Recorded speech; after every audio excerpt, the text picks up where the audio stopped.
Hi guys, I'm excited to make this video today. I'm Anthony, a volunteer with LoveCry. This is Jesse, the CEO and president of LoveCry.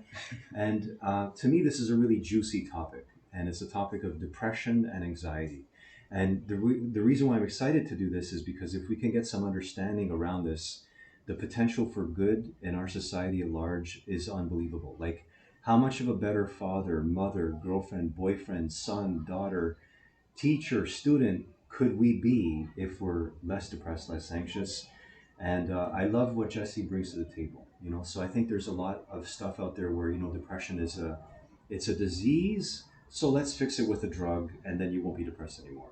And it's not a disease, and it's not like, oh, I caught a cold, so I got to fight this virus, and then it'll be good. No, it's something intrinsic inside us, within us. It's in our fabric, so I'm really excited to have Jesse share some of his insights and me share some of my nutritional insights in lifting yourself up and bringing yourself up. And none of us is an island. We all need other people to help us in our process. So when I say picking yourself up, I'm also intending that you're going to do this with help of other people, whether it's also Jesse and myself that hopefully can give you some nuggets to work with as well. So yeah, like I say, depression and anxiety is huge. I would say that everyone has depression, right? Everyone has anxiety. Everyone has depression. And I'm not going to be bothered by like, oh, but if you're above this line, then you're clinical. And if you're below that line, then you're normal. Like you're normal and you're depressed. Like, so we're not concerned about those kinds of lines. We're just concerned about raising your vibration and improving your quality of life and everyone's around you quality of life. Yeah. Because like for instance, like with my depression and anxiety, dealing with the loss of my daughter and things like that, like I wasn't, I wasn't supposed to achieve anything. I wasn't supposed to go through college, through university. I wasn't able to. I wasn't focused. I was depressed. I didn't think I was good enough. This was never going to work. I was just, me, So nobody. when the Children's Society took your daughter away and gave her to the wrong parents at that time, your world fell apart. So you just reached, I guess, unprecedented levels of depression and Oh, anxiety, and beyond. it paralyzed you. I wasn't even in my body, if you want to say that, in a sense. Like I was just gone. Like my heart wasn't there. It was in pieces. It was shattered. Like, like what am I doing? How am I such a bad person? And then so I fought. Like I was like, I love my daughter. I love my family, and I fought for that. Like I pushed to love. So that drive for love helped me deal with depression and anxiety. It helped me fight it. It helped me face it, see it for what it is, not what I want it to be, not what society tells me to be. It helped me face it. And all because of Angel as well at Love Cry. She taught me self love. She taught me to love and respect myself. So Angel was directing Love Cry at that time, and she did that intervention. I'll always remember the details of it. That she's basically dragging you into Love Cry, to because she's like, this guy needs us. Yeah. And Yeah, if it that's wasn't if it wasn't for that, if I was just getting the 1 hour a week counseling, like buddy, like I was done. Like there was no way. Like they weren't even listening to who I was. They were just looking at me as like a society, as a number, not someone with a personality, a life, and experience. I was just, a oh, you soul. have a problem? You could do this and you'll be better. I'm like, but I don't want to take medication. I refuse to. I I I fought to do it holistically. I did yoga. For real healing. Yeah. Like I did everything in order to love myself, to do changes that were like not me. Like, so like in the middle of wintertime, like I would wear shorts just to change, just to be different, just to not be like society, just to be something that I didn't want to be. So you Um, wanted to turn over a new leaf, you wanted to turn over a new tree, yeah, and and it's so you would do different things to try to change your life. So I'm going to change my attire. I'm going to change whatever I need to do. I need to change. So Yeah. And then I'd be up in the morning times, like even though it was hard and I didn't want to, I would do it. There was just things that I knew set me in a wrong direction, that put me here in the first place, led me to these problems. So why would I listen to those thoughts in that aspect again? I now need to look at what led me here, how I'm thinking, and why am I thinking like this? and to be, it's okay, like you're not a bad person. You may have made mistakes in your life or made wrong choices, but that doesn't mean that's who you are. And so that's she when you're seen for who you are, when you're loved for who you are, that, like, I'm sorry, that helps depression as well. That helps alleviate it. So sometimes, our families need to help support us as well through depression, anxiety, instead of put the blame on us as individuals, like it's our own fault that were raised by you, like that sorry. No, it's it's amazing when we do these interviews, because you say stuff and stuff comes up for me. So I studied a bit of psych, and there's one psychologist that I love. This guy, okay, Rogers. I think his name is Carl Rogers, but it's definitely Rogers. And you know what I got from reading his a couple of his books and from studying him in university was that as a therapist, even if you don't know what you're doing and you suck, if you have positive regard for your client, you care about your client, and you accept your client, you will help your client. And he said, similarly, if you're a therapist and you know A to Z, backwards, forwards, diagonally, The you've read books. 100 books and you can regurgitate every word from every page, but you don't care at, about your client as a person, and you don't have that positive regard and love for that client as a person, he said, you will not be able to help them. I don't care how much you know, how much you study, it doesn't matter. So he said, like, this theoretical stuff is important. In fact, he was a theoretical guru. Like, he had amazing theory and logic, but he said this is the central point, the most important point, and you have to have that most important. Everything else is secondary. So you had Angel Femia who reached No. out to you and showed you love and acceptance. She's like, hey, you're okay. I accept you the way you are. And that helped you accept yourself, and that helped you work on yourself and want to work on yourself and want to pull yourself out of this deep hole that you found yourself in. Yeah. Now, depression, anxiety is something that I think we deal with on some level on a daily basis, or almost a daily basis. So Every it was good that you brought out this example where you were like, it's like you were shoved down day. under the ground, like into the Exactly. into I don't know Who into knows? what into the lava territory. So it's like you got a long way up. But these things are important for day to day as well. It's like just accept and love yourself. So I messed up yesterday. I didn't do anything that I was supposed to do. Or I did something real wrong, or this bad situation happened in my life, and I could have done so many things better, but I didn't. And just accept yourself. Like, that's okay, man. I'm a human. I made mistakes. I just want to interject a little nutrition for 1 second. So B complex, this is called B100, meaning that it's got 100 milligrams of all the B's except for folate, which is legally limited at 1 milligram for our retarded Health Canada reasons. But um, B100 or B50 is amazing for your nervous system. And I find personally, I feel more motivated, more ambitious, and I feel more happy when I take it. Now, it's not like I've had, if I had 3 shots of grappa, that would really make me happy. But it's not like that kind of happy. But you just feel more solid. Like your brain works on B vitamins, and the highest sources of B vitamins are organ meats and dark, colorful vegetables. Those are the highest sources of B vitamins. Now, B vitamins are found all over the place, but those are the highest sources. Blackstrap molasses is a superfood because blackstrap molasses are also super high in B vitamins because they've stripped all that stuff out of the sugar cane, and then they give us this bleached white pure sugar which depletes your body of and sugar is a depressant. So you're like, no, man, this Anthony guy's wrong, because I know when I eat a donut or a whole bunch of Timbits, I feel better. So what's this guy talking about? So the sugar uh, jacks your insulin, and then insulin lowers all your amino acids except for tryptophan. Then tryptophan is selectively higher. That raises your serotonin, and you feel tranquilized. But sugar overall is a depressant. It's been abundantly proven. So it's one of my many problems with sugar. So And then I was going to say one point there too, is that with the sugar, um, it actually like interferes with the changes that you can make within inside yourself too. It gives that chemical imbalance, so it helps you stay the same way that you are. So say when you're taking these vitamins, it's also like a shift inside the physical body, so it helps with that change and shift within inside yourself too. So you're not just changing here, you're changing your physical as well. So it's more compatible instead of just trying to change one thing at a time, because everything works together. Everything's holistically working. So if you're just trying to work on one, it's going to seem like daunting. It's going to seem overwhelming because this thing's going to just keep spinning because all these other things are connected to why that's feeling like that. So yeah, I just want to share No, the sugar that's part. that's amazing, and that's why it's exciting to make these videos with you, because I consider you to be like a real guru of like heart health, like health in your Yeah. heart, in your core being, in your soul, in your emotional self. And so I think what you have to give is incredibly valuable. And so, as you said, it's a holistic thing. So your body, your brain is sitting in your body.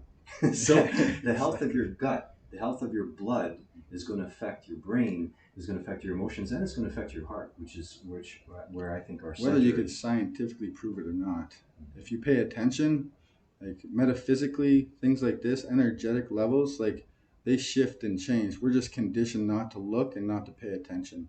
Sorry, this Oh no, that's amazing. That's one. amazing. This is one that I take a little extra of, which is B5. So even though the B complex contains B5, I put in a little extra B5 because Jesse and I train real hard. So B5 is very good against physical stress, and it's very good against mental stress as well. So, but as we were saying in another video, like training hard, exercising intensely is very beneficial for your psyche Yeah. and for your body, for both. So anxiety. So Jesse and I were talking about like what are we going to talk about? I want to talk about. I was like, let's make a little video about depression, then a little video about anxiety. And Jesse's like, no, because they go together. They Yeah. kind of feed each other. And I was like, yeah, that's a holistic way of looking at it because we're both pretty Yeah, holistic. So, because I find everyone's sorry for oh gonna yeah, everyone tries to find like the perfect regimen to get by. So like I want to take this step, this step, this step, and I'm gonna get here, and that's it. Like there's no bottom steps. There's no fall. So it's right. It's just like boom, boom, boom, and there you yeah, go, yeah, done, life's right? better now. Yeah. And it's like that's not how it goes. These are things that you're learning. It's like a path, and then all of a sudden you hit like a roadblock, or you fall, or something bad happens, and then now that's like a test of your love, your what you've learned over the years. Like, so are you going to go back to that hateful, judgmental, resentful, angry person, or are you going to take some of the teachings that you learned through those years and evolve, kind of in a sense, like grow yourself rather than suppress yourself? And I think that's an important aspect too. Yeah, just something that came to me. So you're talking about like, the judgment and the envy, the resent. And, if you look at children, like they're just generally happier than adults. Like they are, right? Always.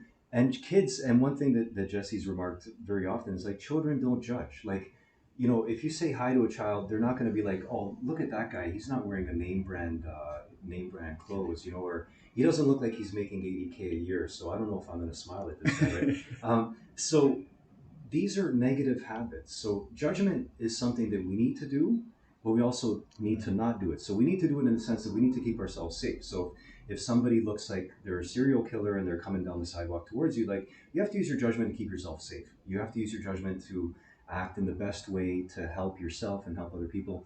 But to judge people like, pigeonhole them, like, his hair's messy or this guy doesn't even have hair. So you're going to judge them, and that is a negative habit. It's toxic and it tends to bring down your vibration and your And mood. sometimes those judgments create the situation to happen as well. So say this guy's walking down the street Absolutely, and absolutely. he's just, he may look crazy or look like what you would expect a murderer to look like, but he might be the nicest person in the world that you've never met. And because of that judgment, oh, I guess I took that away from that thing, but say this person is angry or upset at this time, and you're judging him to be this crazy mean person. So as you're getting closer, this energy now, they're Right, getting you've got this closer. this energy that's going towards him, and it's Yes. interacting with his energy. Yeah, yeah. So you're kind of almost drawing attention to yourself by judging him instead of sending like things like, I wish you well. Oh, I hope I he. I hope hope your this guy's day, okay. He yeah, I looks hope like your he. day gets better. I hope Yeah, yeah. everything's He looks fine like for he's not in you. a good place. I hope Yeah, he's. Yeah. like sorry for judging you. I'm not trying to put you in that place. I understand that my conditioned That's thinking. that's wonderful. It's like this self coaching. So you're Yeah. being the observer of yourself, right? Because we have this boardroom going on. We have these thoughts, and in the past, I mean, I've done some work on myself over the past few decades. I used to be extremely judgmental. So Everyone I saw, I had to find some way that I was better than them, Yeah. right? Oh, but no, Anthony's a nice guy. No, no, this is what I was doing. Now, I still catch myself doing it, and when I catch it, I apologize. Like, and so you're talking about this energy that we're projecting and this energy that we are. I apologize. I'm like, oh, geez, I judged. I'm sorry to myself, and I'm sorry to you, guy that I don't know, or girl that I don't know that I'm judging you. And speaking of vibe, I remember a story of one guy who grabbed a gun. This was in Canada, and he was going to go and shoot some people. Like he was just, I don't know, he's pissed. He's in a bad place, and a dog came up to him, all waggy, waggy, waggy, licky, licky, and the guy didn't do it. So this dog wasn't judging him. This dog was just like, hey, I accept you. It triggered the love within him. Yeah, Yeah. exactly. So he wasn't in a good place. So if he met someone who's judging him, then that bad vibe with his bad vibe would go together. And Um, might make him do something that he didn't want to do in the first place, but he can't handle his own emotions. And now you've judged him, put more emotions into it. So now he's reactive. And then now he might do something that's harmful. And then yet everyone points the finger at him. But then yet all everyone that walked by judging him, thinking he's a bad person or this or that, all contributed to that action happening. that's So right. it's in a sense you are partly responsible for that action happening by your thoughts, Mm, and it's dangerous yeah. in a sense. Absolutely. So, if we can look at this sort of like a mental hygiene. So we have physical hygiene, like, okay, I'm going to take a shower, I'm going to brush my teeth, I'm going to gargle with hydrogen peroxide. So this mental hygiene and emotional hygiene, like, who am I being right now? What vibe am I being? So you can be nicey nicey all you want, like, hi, how are you? But if you're thinking you're an Yeah, asshole, exactly. then that's actually the vibe that's going to hit the person, right? Yeah, and if they don't know it, they could go on feeling like bad inside themselves and feeling low because of that judgment of maybe even a friend, like you're hanging out, you're talking to them, and then they're thinking like, oh, what an idiot for doing this, or look at what they're wearing. I can't believe that doesn't even match. Like, you're like, what? Like, but they don't say it, so they're not doing anything harmful or anything negative, but yet they're creating an energy that is harmful. It is harmful. Like those thoughts don't just where did it come from in the first place? Why is it manifested if it doesn't mean nothing? Now, some people might be all scientific out there and say, "Oh, this guy's talking about woo-woo energy." There was an amazing study that I saw. So, scientific people, they love studies, Yeah, and of they love studies course. that are blind. So, they had a blind study. They had a group of sick people, took a picture of each sick person. Then they took another group of praying people, and half of these sick people got a praying person to pray for them, but none of the sick people knew if they're going to get someone praying for them or not, right? And then at the end of the study, the people who had the praying person praying for them, just by seeing their picture, hey, pray for this person, okay, no problem, I'll pray for them. They were very significantly better than the people who weren't getting prayed on. Now, what was it that was happening to these prayed on people? They were being prayed about other than an energy. Like there was nothing, they weren't getting like, hey, let's give them these guys B5, like it was just, so energy really matters, and if someone, you walk into the room and someone has really good regard for you, you'll feel it. If you walk into the room and someone hates your guts, but they're smiling, we're at the party, I'm supposed to Yeah. smile at you, and hates your guts, you're going to feel weird. Like, and some of us are more sensitive than others. They even did a study with elders where they would give them a plant to take care of, and others didn't have a plant to take care of, and their lifespan would last longer Wow. just Wow. by caring for something A and loving plant. something. Yeah, A a plant. plant. Wow. Wow. Yeah. Amazing. So Amazing. it's documented Mm-hmm. in many different areas of our lives. It's just that it's easier to avoid it because then you have to deal with the negativity of the conditioned way that colonization and patriarchy did to our society. And instead, we would rather benefit and have money and comfortability and judge the people who have been mistreated and hurt by such conditions. So, I mean, that's also, 100 years or more of marketing, right? Which is part of the colonialism. So marketing is like, basically, what's the marketing image? Marketing message is that you aren't good enough. Maybe you'll be slightly less of a piece of whatever if you buy this car, if you wear this cologne, if you purchase this product, if you, right? So this is the basic marketing message, is that you aren't enough and you need a product or service to feel like you're good enough, right? But that product or service can never fill the void of you yeah, being enough. That's doing your self work, because exactly. growing up, we've all had things in our life where we feel not good enough. All of us. I don't care if you're rich, if you grew up in a ditch, It's impossible. ditch or rich, all of us have picked up this I'm not good enough, and all of us have this work that we can gift ourselves by doing this self love, this self acceptance work, and by looking at our mental and emotional hygiene. So, who am I being right now internally? Am I trying to one up somebody? Am I putting, because if you're trying to one up someone, then you're trying to one down them. Yeah. So, who am I being right now?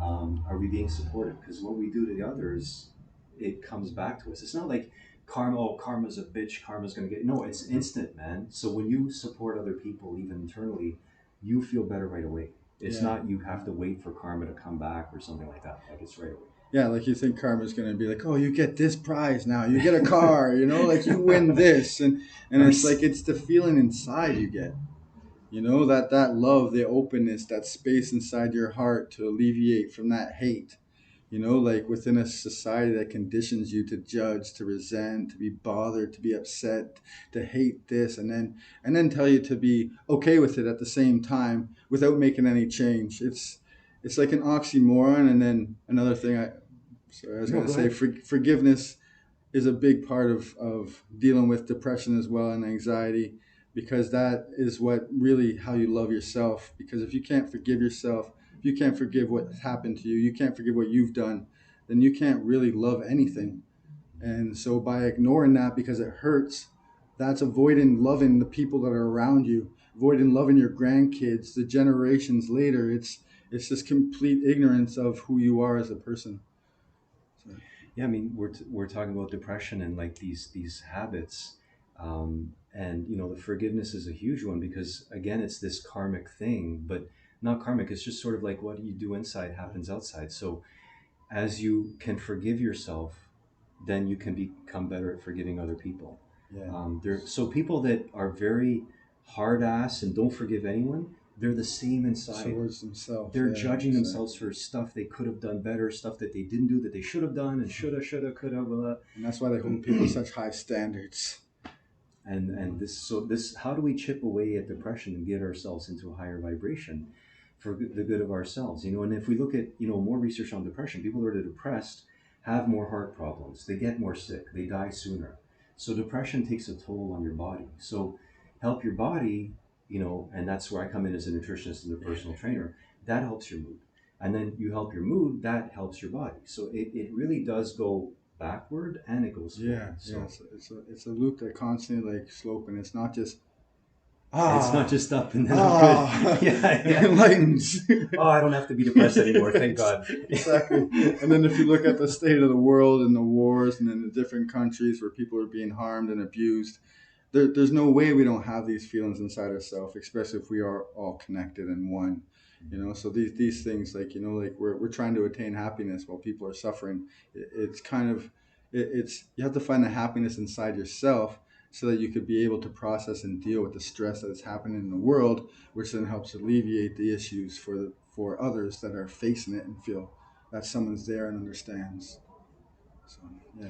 Yeah, did, did, that's what I love did we about, talk about like, I magnesium? didn't talk about Okay. magnesium, so I can bring that one up for anxiety. So anxiety is can be caused by or contributed to by a magnesium deficiency.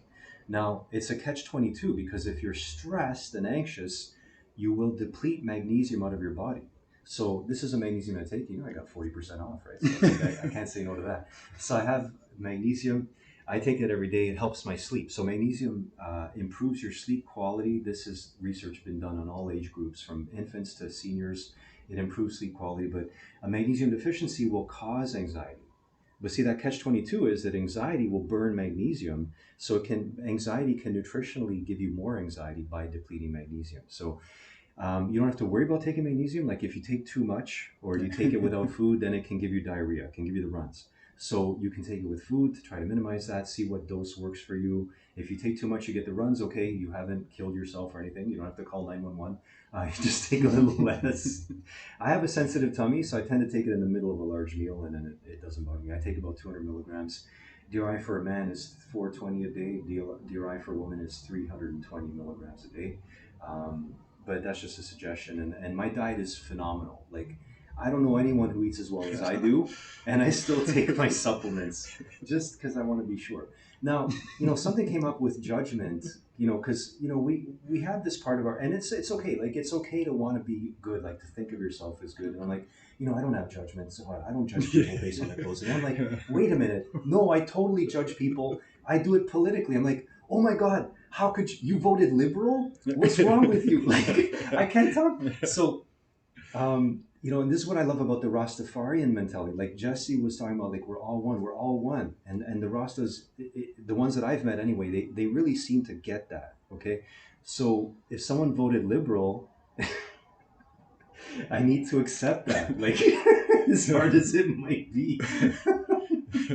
And I bring up my brothers as an example. So I'm one of three bros, and we have wildly different political views, and we've had many discussions. We've never had a fight because we don't get egoic about it. Like, well, I'm better than that brother because at least I'm not a liberal.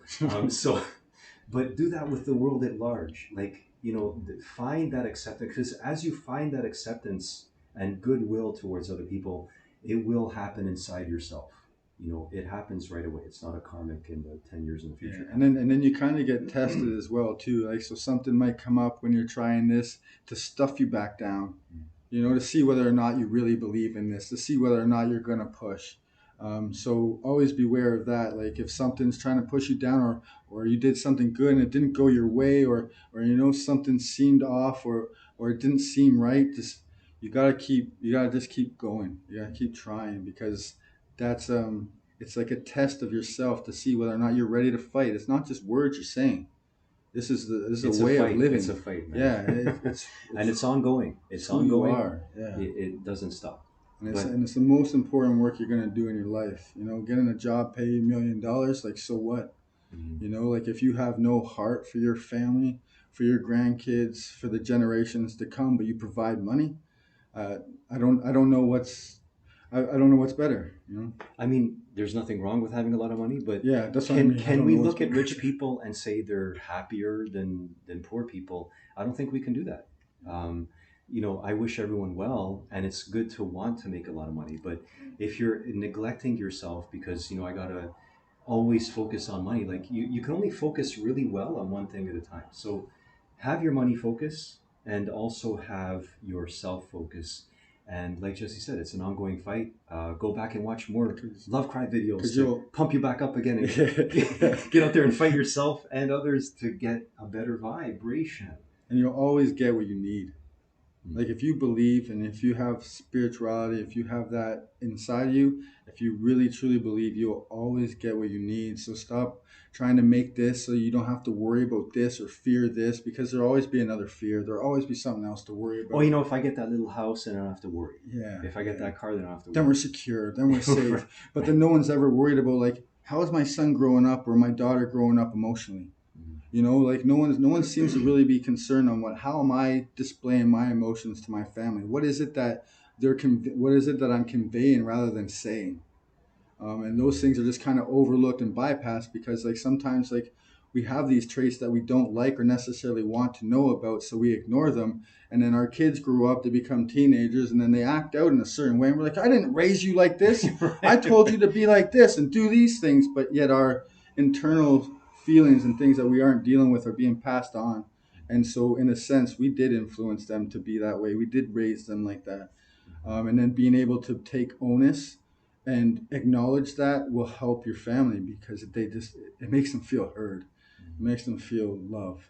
So And what you're saying about being that parent, so you're teaching by who you're being yeah, more than by what you're telling yeah, them. yeah. But that's also true in relationships, in any relationship, whether it's a romantic relationship, a familial relationship, a work relationship. Who are you being in that relationship, rather than how many hours did I put in, how many T's did I cross, how many Yeah, I's did I exactly. dot. I did this for you, but I'm my heart. I'm trying to convey. But I did all this. How can you feel like this? Like, sorry, I just it was in psych class, and the prof was giving us a case study. So it was couples therapy, and the therapist said to the mister, mister, can your wife is saying she wants you to be more demonstrative and more affectionate towards her. And he's like, okay. So they get home and the guy is washing her car, which, I mean, So everyone has like, and then we're getting into love languages, and maybe we'll do a video on love languages, but that's not really being affectionate. It's not like, I guess to him it was, but maybe to her it wasn't. I'm just guessing, putting myself in her shoes. Maybe it wasn't to Yeah, her. because sometimes it probably was care for him, but it's like a conditioned way of thinking to do care without like acknowledging the other person and what they're actually needing from you. So you're And just sharing thinking of it. yourself. Yeah, you're just thinking of it for your own self. Okay, this will make them feel good and cared Right. about. But yet they're like, what? Like they don't acknowledge it as like something for them, meaningful for them. It's what you thought would be good for them, not what they want is good And I bet for this themselves. guy, if she would wash his car, he'd be like, "Oh my God, my Yeah. wife loves me." Right. So it's to ask, Yeah, what is exactly. good? What do they need? Not Yeah. what I need. Like And it's not a bad thing. It's just like a conditioned thing that we all do. Like I've done it so many times to where like I think I'm caring or doing something. And they're like, "What are you?" You know, and then you have to like process and try to understand instead of be like, "But I did it." Da, da, da. You know, like if you did, then you'd be listening to why how it affected them.